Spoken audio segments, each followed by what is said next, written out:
Padre bendito, venimos en este tiempo, Señor. En este tiempo que hoy actualmente es una celebración, Señor. Una celebración por la victoria que tú diste, Señor. Y Padre, aquí comienza, Señor, una época especial para ti que tú viviste, Señor. Aquí como uno de nosotros, Señor, como hombre. Y Padre, participaste de todos nuestros dolores, Señor. Todo lo que nos agobia, Señor, y nos entebrece y nos separa de ti, Señor. Tú viniste a dar la victoria a través de esos pasos que darías en esa semana, Señor. Padre, hoy revélanos, Señor, qué hay en estos pasajes. ¿Qué es lo que el apóstol Juan quería escribir, Señor? Para que hoy en día, 2000 años casi después, Señor, nosotros lo podemos aplicar en el diario vivir de nuestra vida, Señor. Padre, han vivido otras personas esos pasajes, Señor, de diferentes maneras. Hoy ayúdanos a reflexionar en estos tiempos, Señor. En los tiempos que está cerca tu regreso, Señor. Ayúdanos, Señor. Y hoy, Padre, alivia nuestras cargas. Bendice a mis hermanos que están aquí, a los que están viéndonos desde sus hogares, Señor, donde quiera que sea, Señor. Y Padre, tú sé con nosotros, Señor. Gracias en el nombre precioso de Cristo Jesús. Amén. Primera vez tengo el privilegio de enseñar algo acerca de Jesús, de la crucifixión. Vamos a ver este pasaje. ¿Qué les parece? Con detalle. ¿Sí? Ya empezamos tarde, ¿verdad? O sea que no se aflijan si salimos porque traigo para 2 horas, ¿ok? ¿Está bien? Traigo para 2 horas, si no es que más. Me estudié una semana aquí para prepararlo, así es que vamos a ver. Y miraba más y más y más, se le incrementaba y no se acababa. ¿Qué le corto? ¿Qué le corto? Decía yo. Bueno, para decirles en el panorama que vamos a estar, Juan escribe en especialmente 6 días antes de la Pascua. Y dice así, los eventos del capítulo 11 y 12 proporcionan la transición entre el ministerio público de Jesús. ¿Cuál era el ministerio público? Los 3 años y medio que Él estuvo ministrando. En los días que Él recibiría el Espíritu Santo y ministraría para darnos a demostrar su misión aquí en la tierra, ¿verdad? Del capítulo 2 al 12 se completa el ministerio público de Jesús. Ahora, en el capítulo 13, en adelante hasta el 17, Juan demuestra los eventos de la pasión. Pero no están registrados los 6 días completos, sino que aproximadamente 5 de los 5 capítulos restantes que son en el libro de Juan, tiene lugar desde el jueves, ¿ok? De la semana de la pasión, a partir de la última cena de Cristo. ¿De acuerdo? ¿Sí? Entonces dice, Juan se salta todos esos eventos, día lunes, que es la limpieza del templo, ¿ok? Y la maldición de la higuera. Martes, debate con los líderes del templo, del sermón del monte y de los olivos. Y miércoles, Jesús parece que se regresa una vez más a Betania y bueno, y es la transición. Los otros evangelios, los otros 3 evangelios, los sinópticos, ¿ok? Abrevian prácticamente este episodio, pero lo vamos a ver más adelante cómo está redactado, ¿ok? ¿Por qué no pasamos? He titulado Jesús anuncia su muerte por última vez. Tengan en cuenta la porción de la escritura que vamos a leer. ¿Por qué le puse así? Porque él venía anunciando una y otra vez en los diferentes evangelios, como 3 o 4 veces la mencionan, acerca de que iría a la cruz, ¿verdad? Aún así, a pesar de todas esas menciones de la muerte, los discípulos no entendían, pero hoy nosotros comprendemos. El primer punto que vamos a ver de esta porción está redactado en el versículo 1 y 2, en sus Biblias, ese sí está ahí, y le he llamado Jesús visita a Lázaro. ¿Okay? Y dice así el versículo 1. 6 días antes de la Pascua vino Jesús a Betania. Vino a Betania, donde estaba Lázaro, el que había estado muerto y a quien había resucitado de los muertos. Y le hicieron allí una cena. Marta servía y Lázaro era uno de los que estaba sentado a la mesa con él. ¿De acuerdo? Ahora, noten bien cómo el escritor, desde una perspectiva, ¿qué es lo que nos quiere dar a entender en estos cuantos versículos? ¿Okay? 6 días antes de la Pascua vino Jesús a Betania, es decir, 6 días antes de la última Pascua que Jesús estaría en la tierra. ¿De acuerdo? Una tradición por más de 2000 años. Bueno, ¿cuántos tiempos? Desde el tiempo de que salieron de Egipto hasta allá, eran aproximadamente unos 2000 años también. ¿Sí? ¿De acuerdo? Entonces ellos también habían esperado 2000 años y habían ejecutado sus Pascuas. La segunda Pascua fue en la entrada de Josué. Allí realizaron la segunda Pascua de todos los tiempos. Y de ahí en adelante tenía que ejecutarse año tras año. ¿Okay? La Pascua. Eran fiestas que tenían que darse por generaciones. ¿Okay? ¿Por qué vino a Betania? Imagínense la escena que está relatando ahí. ¿Por qué vino a Betania? Déjeme decirle que él vino a Betania. No sabemos de dónde venía exactamente, ¿okay? Pero antes de llegar ahí, probablemente habrá sido viernes por la tarde, porque la transición de los tiempos en esa cultura era muy diferente. A las 6 de la tarde ya comenzaba el día. ¿Okay? Probablemente él llegó viernes para reposar sábado, ya en la casa. Y el sábado se ejecutaría la cena. ¿De acuerdo? ¿Están viendo el panorama de la escritura? Entonces, ¿de dónde venía? Si ustedes abren su Biblia, en Juan 11:54 nos dice que venía desde un lugar que se llama, ¿qué? Vamos a leerlo aquí en la Biblia, porque este no lo tengo yo acá. ¿Qué les parece? De Efraín, correcto. ¿Por qué la habrán llamado Efraín? Entonces, venía de ese lugar. No sabemos exactamente. Lucas lo menciona muy diferentemente también. O sea, no tenemos por seguridad de dónde venía, pero lo que por sí decíamos es que él seguía ejecutando obra tras obra. En Lucas 18, del 35 en adelante, nos dice que tuvo el evento de saqueo. Y probablemente cuando salió de la casa de saqueo, él venía directo a celebrar la última Pascua. ¿Ok? Así es que el lugar donde Betania, y dice, el anfitrión, ¿quién era? Era una persona que se llamaba Simón. ¿Ok? Pongan atención. Simón el leproso. ¿Lo han escuchado? Él lo sanó. Cristo Jesús lo sanó. El hogar no en sí era tal vez de Lázaro y de sus hermanas. Muchos evangelios lo dicen así, ¿verdad? Pero en sí el lugar era de Simón el leproso. Ahora bien, ¿por qué lo está mencionando aquí Juan? Probablemente, ustedes saben la gran amistad que hizo con esa familia Jesús, es que él tenía relación. ¿Y cómo hizo esa relación de ser amigos tan íntimos? En la sanación de Simón el leproso. Él probablemente, no lo dice la Escritura, probablemente era el padre de la familia de Lázaro. ¿Sí me doy a entender? ¿Sí? Es interesante cómo uno descubre las cosas. Lo estuve leyendo mucho en diferentes comentarios. Y Sandler dice esto, miren, por eso lo noté.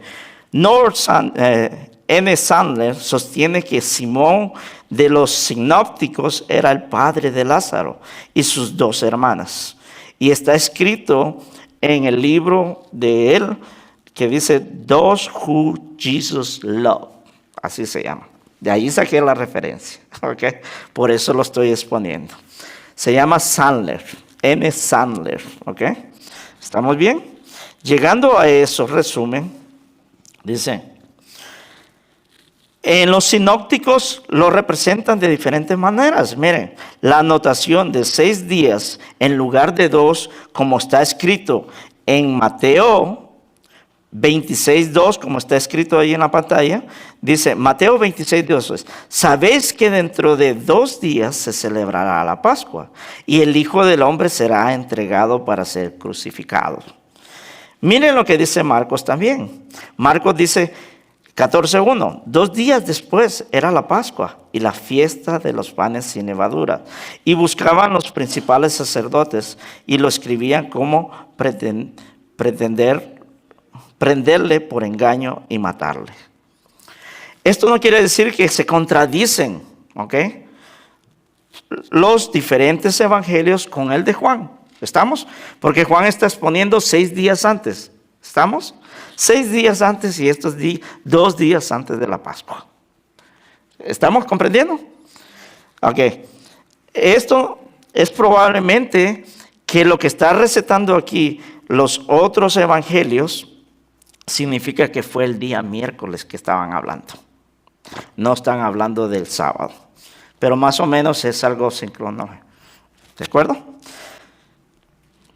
Ahora bien, es maravilloso, como les digo, entrar en la historia y aquí el escritor nos está dando la ubicación, ¿ok? En Betania. Ahora, ¿podemos visualizar para quién era la fiesta? ¿Para quién creen que ustedes era la fiesta? La celebración que estaban haciendo el último sábado de Jesús ahí, ¿para quién creen que era? Ese día de reposo, el cual celebraban grandes milagros de Jesús había realizado en los eventos que había. Si ustedes retroceden en el a capítulos anteriores y se van al capítulo 11 de Lázaro, miran la milagrosa resurrección de Lázaro ahí. Es prácticamente un capítulo completo que dedicó Juan por ese milagro, ¿verdad?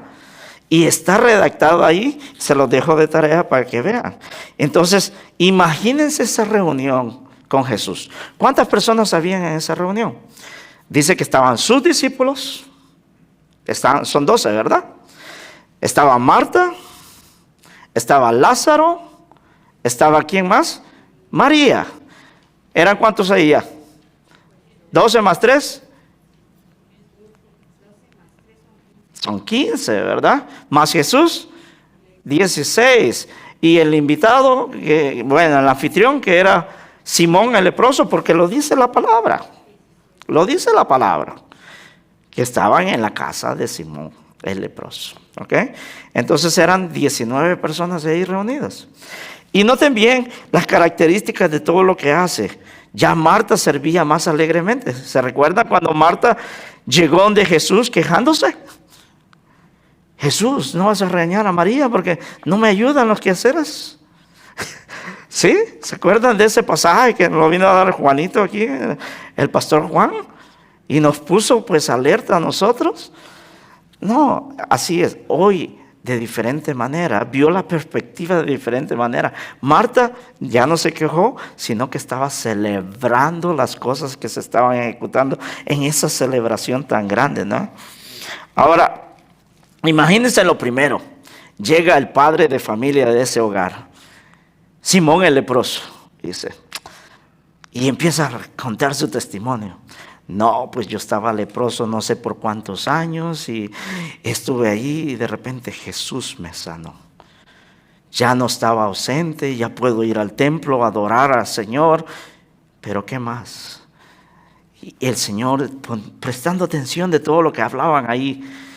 Imagínense. Y luego se levanta Lázaro.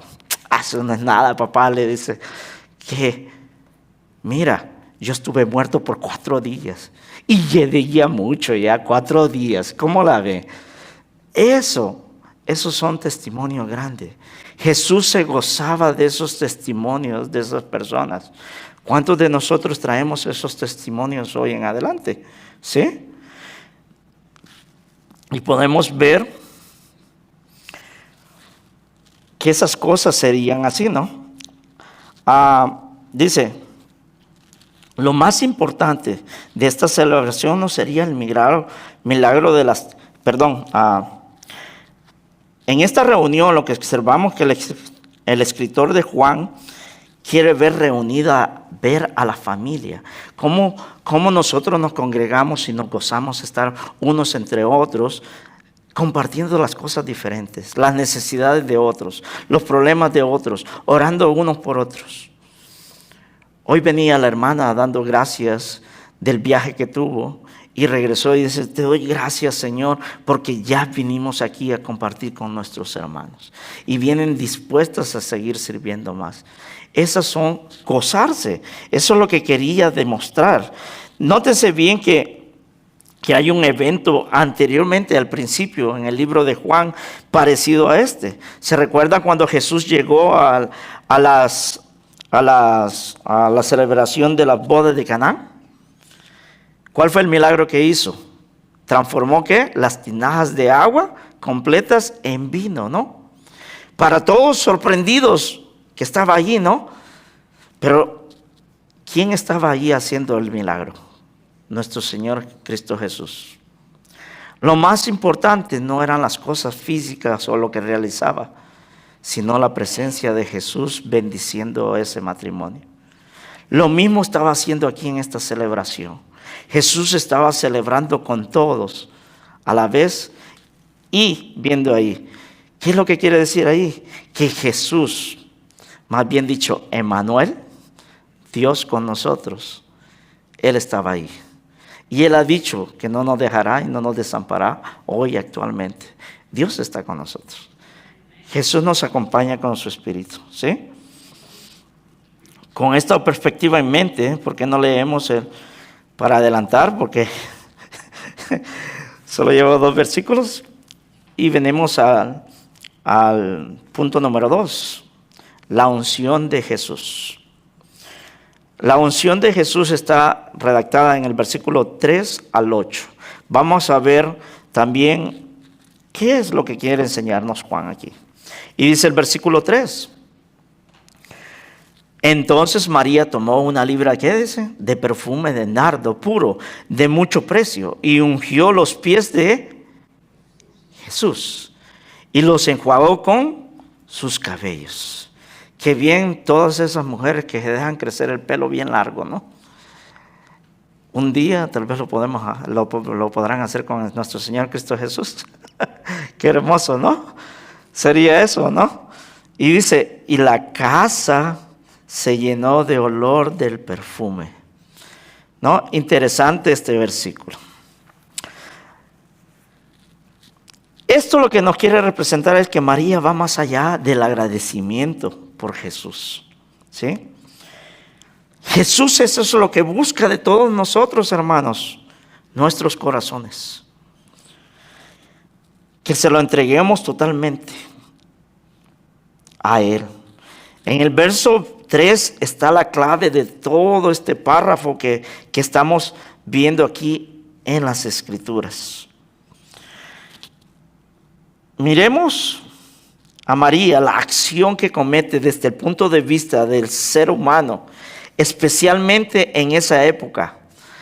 La mujer no tenía mucho privilegio, ¿es de acuerdo? La reunión, la celebración que estaba haciéndose allí era de todos los hombres nada más. Pero ¿pueden imaginarse eso? Entremos otra vez más a la historia. María entra con ese perfume llevándolo en las manos. ¿Y qué es lo que hace? Se lo derrama, ¿no? En los otros evangelios no está directamente especificado así. Dice que desde la cabeza lo virtió ese perfume. Eso quiere decir que se se virtió en todo el cuerpo. Eso significa una unción completamente. No solamente los pies, ¿no?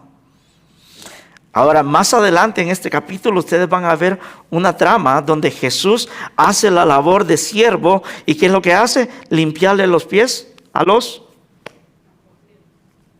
¿Por qué razón? Simplemente porque más adelante Él diría también, ustedes ya están limpios por la palabra que os he dado.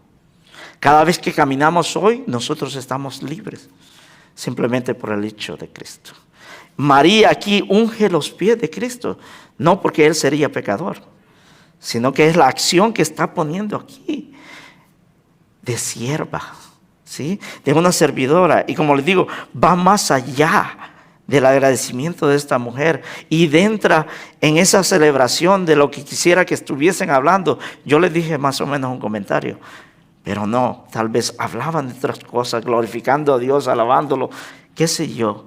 El Señor se gozaba en esos momentos con todos esos varones dentro. Por eso es un privilegio el estudio de los varones cuando venimos a gozarnos. Al igualmente ha de ser el de las mujeres también. Ahora, dice, no tenía mucho privilegio. Y como les digo, en el día de hoy, la mujer de esa época se miraba como una propiedad del hombre. Era uno de sus usos para realizar los quehaceres de la casa, la comida, atender a los hijos pequeños, criarlos. Y todas las necesidades del hogar restante tenía que hacer la mujer en ese tiempo. La responsabilidad del hombre era muy diferente. Era de proveer el sustento de la casa, trabajar de sol a sol y disciplinar a los hijos en el temor de Dios. Eso era el propósito de esa cultura. Estamos hablando de la cultura judía, ¿sí? Pero aquí el apóstol Juan demuestra otro aspecto, aún más allá para nosotros revelarnos hoy en día a través de la palabra. Aún de los que vivían en esa época, Juan nos revela a través, en esta escritura, la verdadera entrega de una persona a Jesús. En este caso, el corazón de María estaba siendo derramado en los pies de Jesús. Todos nosotros nos hemos entregado a Dios, a Jesús de la misma manera. Tal vez su conversión no fue emocional, pero hay muchas personas que ha sido emocional y créanme, se han quebrantado muchísimo cuando se han entregado la vida a Cristo Jesús. María lo está haciendo aquí sinceramente, ¿sí?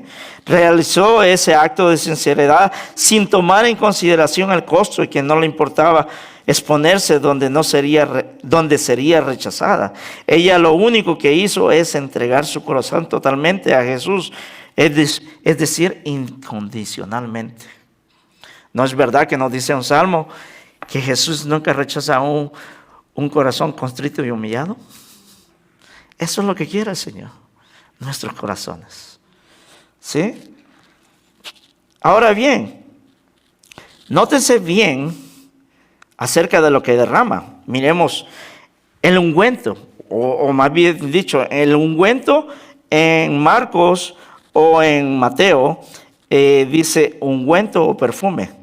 ¿Qué sería esto? Una combinación de una mirra, ¿ok? Dice, o de una raíz, dice, que se designaba especialmente y era demasiado caro para esa época. Prácticamente, dice, se sacaba de unas raíces para realizar un especial ungüento, o de una espiga salía, que se llamaba nardo y que provenía de la India en ese tiempo. ¿Okay? Y se conservaban en valiosos frascos o en tarros de alabastro, como dice en Mateo 26:7. ¿Ok? Ahora, la palabra nos dice que eso probablemente costaba el año de un salario, el precio era de un año de salario de trabajo para cada hombre. Y se pueden imaginar, era bien costoso. Ahora, trayendo ese precio hoy en día, ¿cuánto creen que más o menos era el salario en esa época? Estábamos haciendo más o menos los cálculos y la transformamos. El costo era aproximadamente de $20,000 a $30,000 actualmente. Es casi lo que estamos ganando, ¿no? El mínimo de muchas personas, ¿no? Nótalo. ¿Se nota? $30,000 en aquella época ya, derramado en un instante. Ahora miremos las reacciones que pasaron, que nos dice aquí. Quería decirle estos. Jeremías 17:9, que lo tenemos adelante. Jeremías 17:9, a cada rato lo repite nuestro pastor y dice esto: engañoso es el corazón más que todas las cosas, y perverso, ¿quién lo conocerá?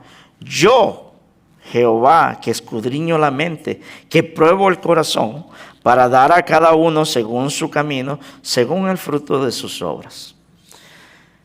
Nuestro corazón puede ser engañoso. Ahora, delante de Cristo Jesús, ¿ustedes creen que podemos engañarlo? No, absolutamente Él conoce cada uno de nuestros corazones. Así es que Él pudo ver los corazones de lo que estaban. Y estaba viendo los corazones de cada discípulo. Y miren qué es lo que pasa aquí, ¿sí? En el versículo 4 dijo, uno de sus discípulos,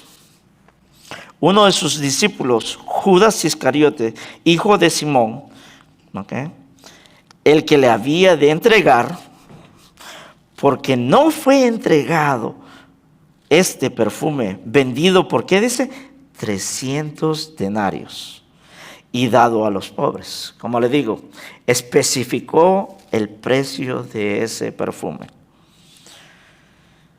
Pero dijo esto, no porque se cuidara de los pobres, sino porque era, ¿qué? Ladrón y tenía la bolsa que sustraía de lo que le echaban en ella. Esta reacción al ungimiento que María realizó para con Jesús, que es lo más importante de este pasaje, se centra aquí. ¿Sí? En Mateo 26 del 8 al 9 dice esto. Al ver esto, los discípulos se enojaron diciendo, ¿para qué este desperdicio? ¿Por qué esto podía haberse vendido a gran precio y haberse dado a los pobres? Marcos 14:4 dice, y hubo algunos que se enojaron dentro de sí y dijeron, ¿para qué se ha hecho este desperdicio de perfume? ¿Por qué podía haberse vendido por más de 300 denarios y haberse dado a los pobres? Y murmuraban, ¿qué dice? Contra él.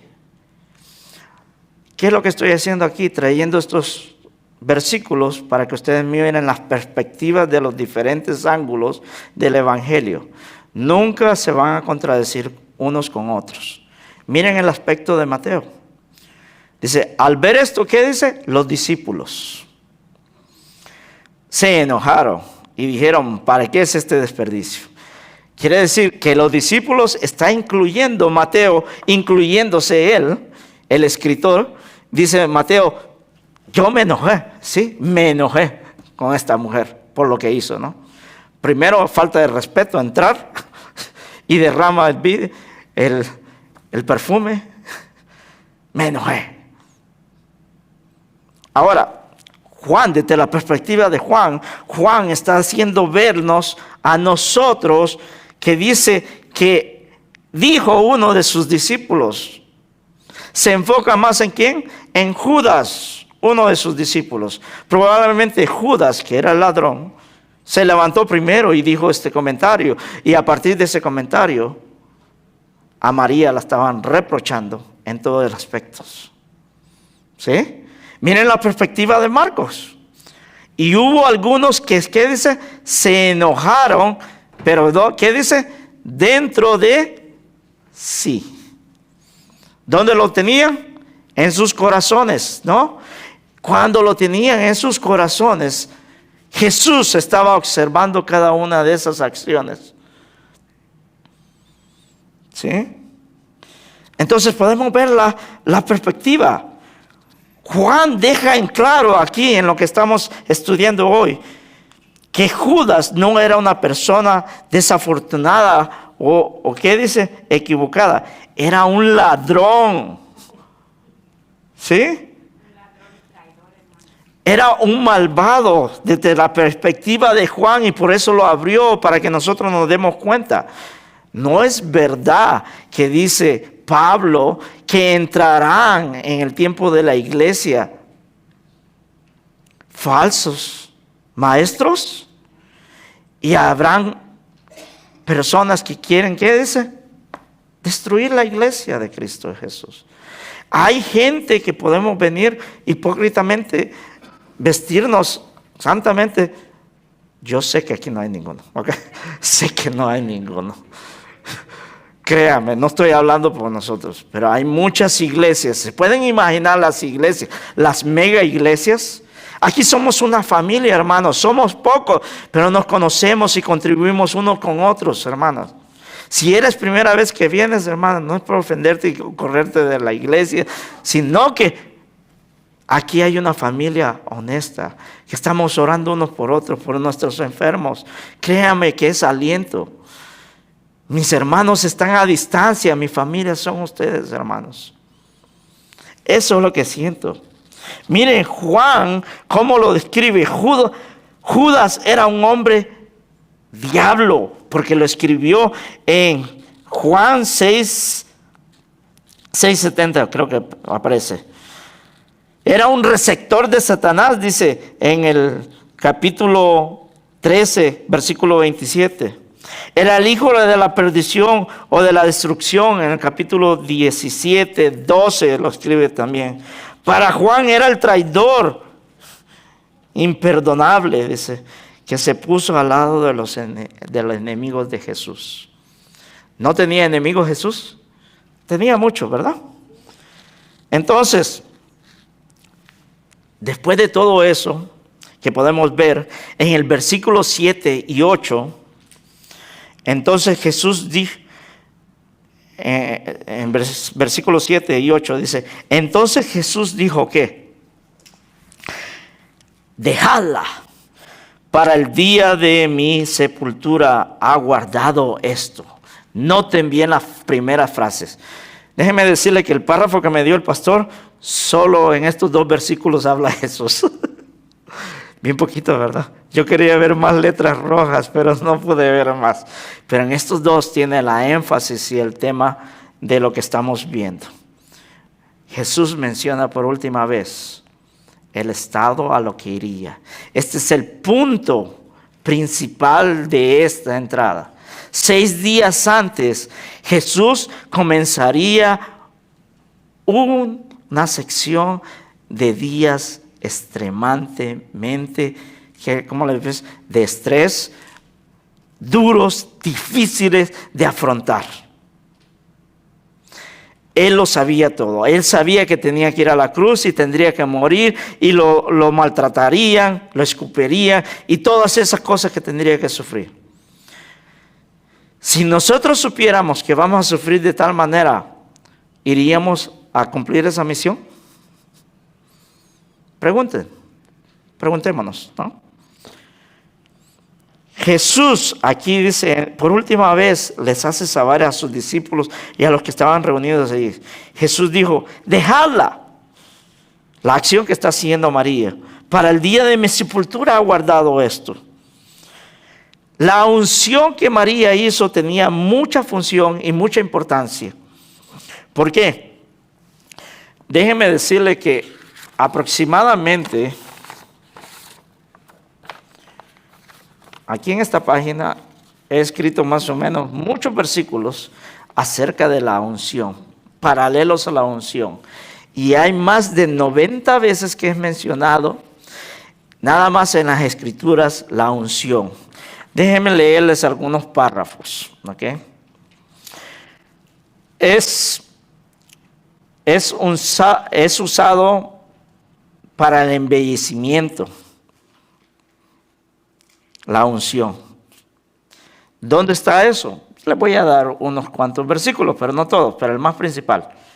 Si ustedes van a Ruth 3:3, ahí están unciendo a Ruth para que vaya a recibir la bendición por parte del que sería su futuro esposo, ¿no? No me recuerdo cómo se llama. Gracias.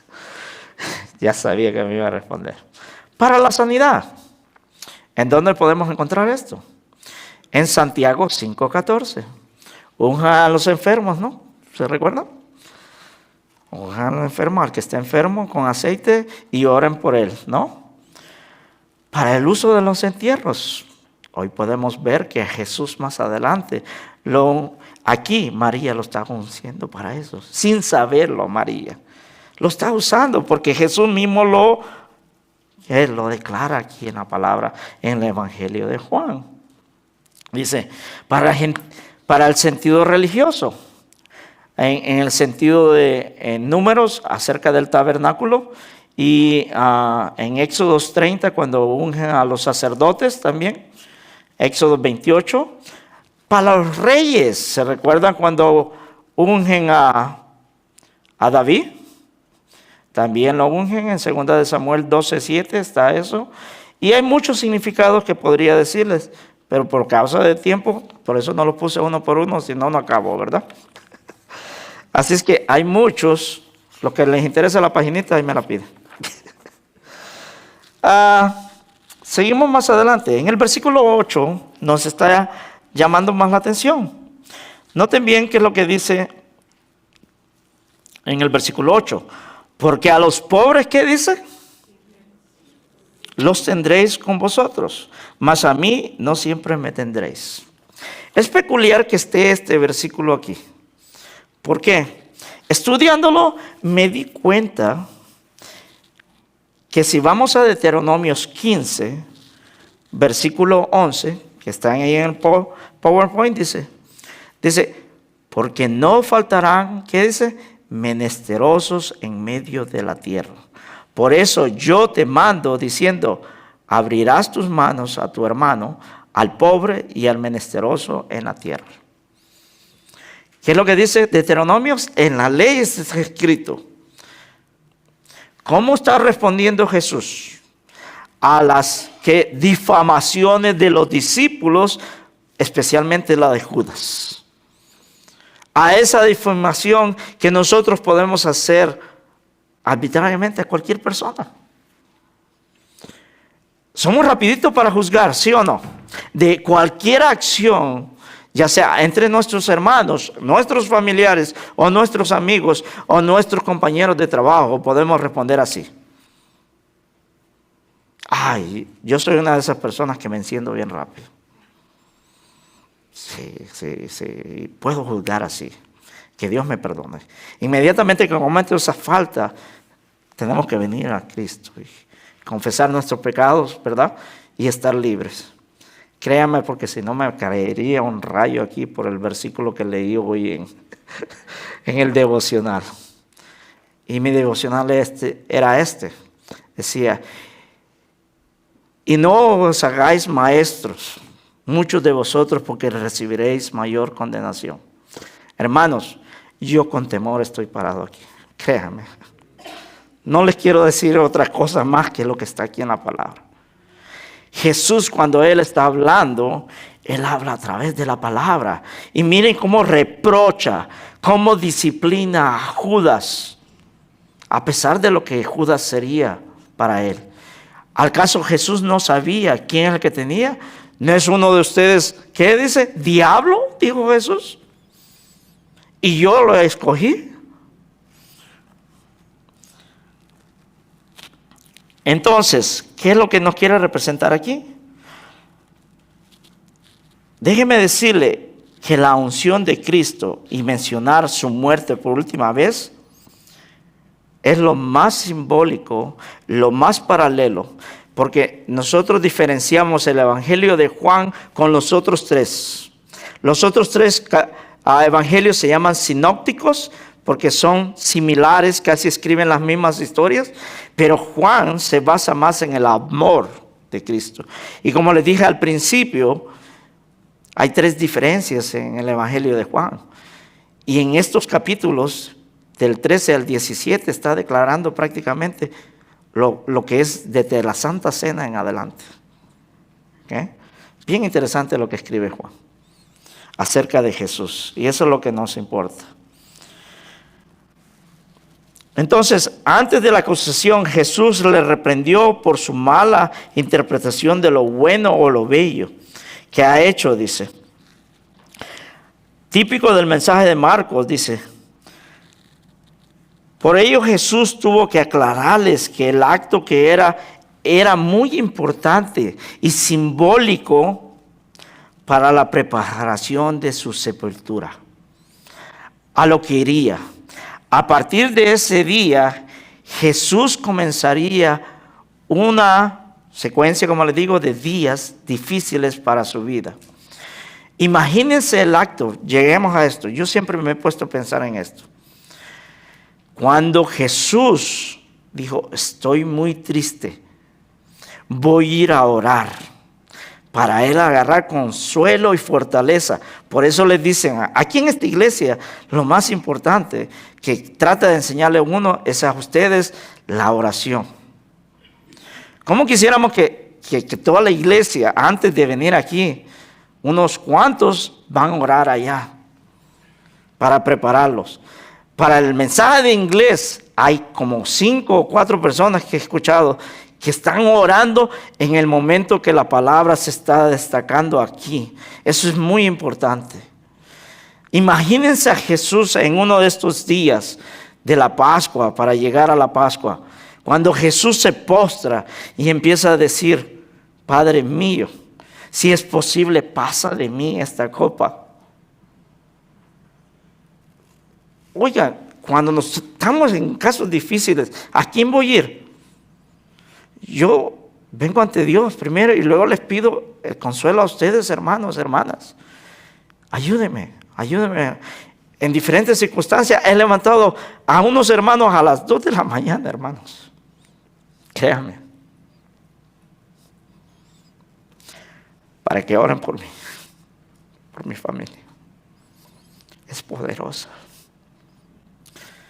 Y tal vez yo estoy clamando, pero en mi desesperación, a veces, ¿me entienden? Tal vez no responde, pero con la ayuda de ustedes, hermanos, llega la respuesta. Perdón. Estaba pasando por una situación y pedimos oración. Mi hijo nunca falta a la casa. Ese día se sintió mal y se quedó en una casa a descansar. Estuvo vomitando y unos compañeros lo retuvieron. Y estuvo como a las 5 de la mañana que no llegaba a la casa. Mi esposa y yo preocupados. Levantamos a mi hermana María que orara por nosotros. Y oró por nosotros y su esposo. Y yo para irlo a buscar, salí a buscarlo y no lo encontraba en su trabajo. Pero cuando ya regresé a casa, levanté el reporte a la policía y iba a venir la policía. Y ya habían pedido la oración de la hermana. Cuando regreso a casa, ya como a la media hora, habla mi hijo. ¿Cómo creen que me sentí? Mi esposa principalmente. Nos sentimos eternamente agradecidos. Eso es el momento que Jesús estaba representando, tal vez en ese momento. Los momentos de Jesús sé que eran difíciles para él, pero él los afrontó con valor, por amor a nosotros, a cada uno de nosotros, hermano. No sé por qué dificultad estés pasando, pero créame, Jesús tiene en cuenta cada dificultad por la que están pasando, enfermedades o no. Cualquier cosa, Jesús está pendiente de ti y Él te va a defender. De Él es la batalla, hermanos. De Él es la batalla. Y me apresuro porque me robaron 10 minutos, ¿no? Pero déjeme acabarlo, ¿no? Punto número 3.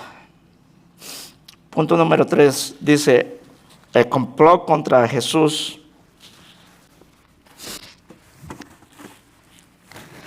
Mil disculpas por esto, hermana.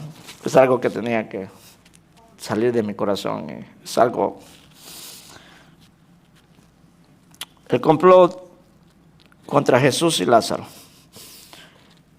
En el versículo 9 decimos, gran multitud de los judíos supieron entonces que Él estaba allí y vinieron, no solamente por causa de Jesús, sino también para ver a Lázaro, a quien, ¿qué dice?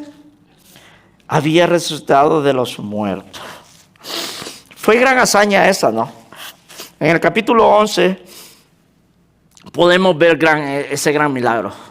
Cuando Jesús se pone a orar, ¿no? Y le dice a ¿quién? A Marta, ¿no? A Marta o a María.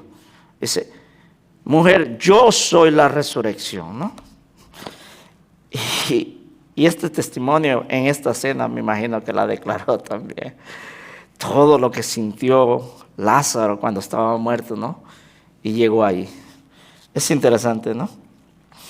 Ahora, miren lo que dice, gran multitud vinieron aquí de los judíos a ver a quién, a Lázaro, ese gran milagro que él había ejecutado, ¿no? ¿Sí? Ahora, por 3 años y medio Jesús vino haciendo toda esta milagros, ¿no? Sanando ¿qué? Sanando a enfermos, sustentando a 5,000, a 4,000 personas, dándoles de comer, sacando demonios, ¿sí?